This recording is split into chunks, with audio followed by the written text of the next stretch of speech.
Under starter's orders. I eyed the woman like a stock car racer might try to eyeball his opponent while they were waiting for the lights to change. I was under starter's orders, every muscle and sinew tensed, ready for the off. She gave me a look of disdain, like I was not fit to be on the same playing field as her, an unworthy opponent who would no doubt fall at the first hurdle. She puffed herself up like a horny pigeon, trying to psych me out. But I stood tall and towered over her from the moral high ground that I was standing on. After all, I'd been there first, and okay, I may have been the only one in the queue, but I dutifully followed the sign that had said, "Queue this way." I had obediently gone through the maze of retractable belt barriers that normally kept the queue in check. I was the good, upstanding citizen. She was the upstart, the pusher-inner, the queue jumper. She was standing at the exit, brazenly ignoring the signs, waiting to be served. This woman was completely flouting all conventions, all shopping etiquette. No doubt believing that because she was pushing 165 years old, she could do what she jolly well liked. Well, she couldn't. She hadn't lived through the Crimean War, so common British decency could be thrown out of the window. I'd been having a shitty day, mostly involving near misses with my feet. I'd just about managed to move my foot before a gob of spit from a 90-year-old woman landed exactly where my foot had been. A 90-year-old woman spitting in the street. The elderly of today.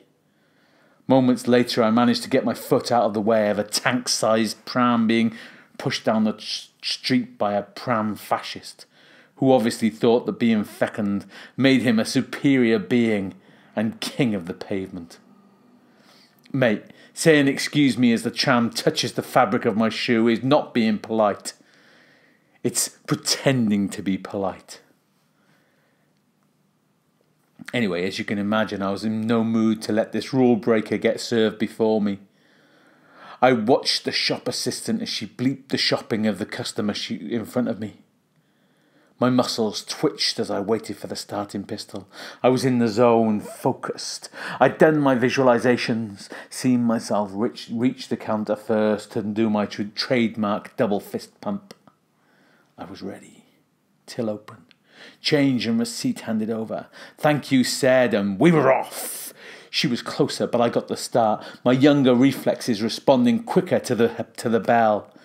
She recovered well, showing remarkable agility for a veteran. It was neck and neck, my long steps eating up the ground while her old lady shuffle was efficient and effective. Now it was down to the assistant. Which way would she look? Which direction would she reach?